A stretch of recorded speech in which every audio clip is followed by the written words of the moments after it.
It's 100 years since these scenes were filmed.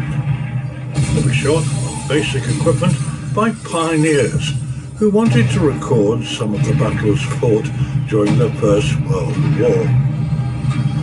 That war lasted for 5 years. Towns and villages were wiped out and thousands of people died.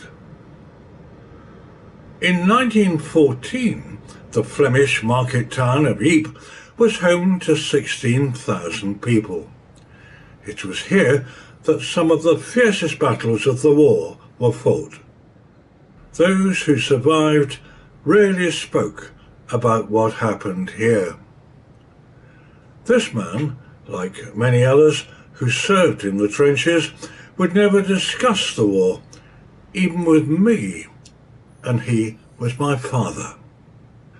When the war ended, after a year spent in hospital after a dugout he was in received a direct hit, he decided to make some notes about the extraordinary experiences he'd had in the 4 years he'd spent under fire in the trenches. When he finished, he put his notes away in an old cabin trunk.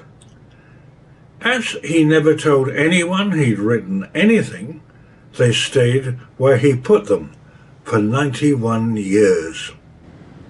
It was only then, when I decided to move house and clear out my garage, that his amazing story came to light.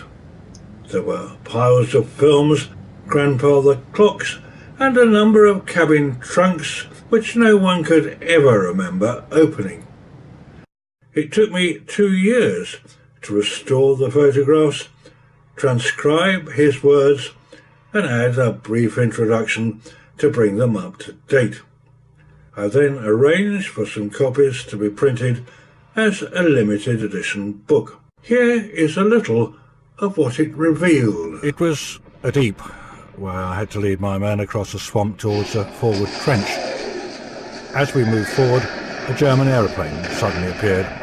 It swooped down over our heads and machine gunned us. I flopped down, hoping the earth might open and swallow us up. But it was then that I discovered that I'd flopped on the partly buried body of a man who'd evidently been lying in the sun for some time. The trenches were now so full of dead bodies that it was impossible to move without treading on them. The silence was oppressive. I was approached by a young signaller.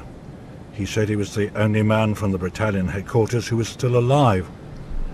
"Have I your permission to retire, sir?" he asked, rather formally. "Oh, there doesn't seem to be much to stay here for, does there?" I replied. As I hurried along, the shelling started again, and I hoped I'd continue to be lucky. Now, exactly 100 years after Dad put his notes in that trunk, his extraordinary story has been brought up to date and is being issued again. To mark the centenary, I've set out to follow in his footsteps and find out what the places he served in those dark days, are like today. I'm going back to some of the places he described in his book.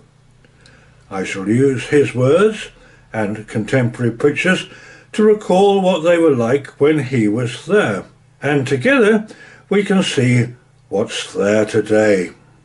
So come and join me, and let's find out how much the world has changed in 100 years of war and peace.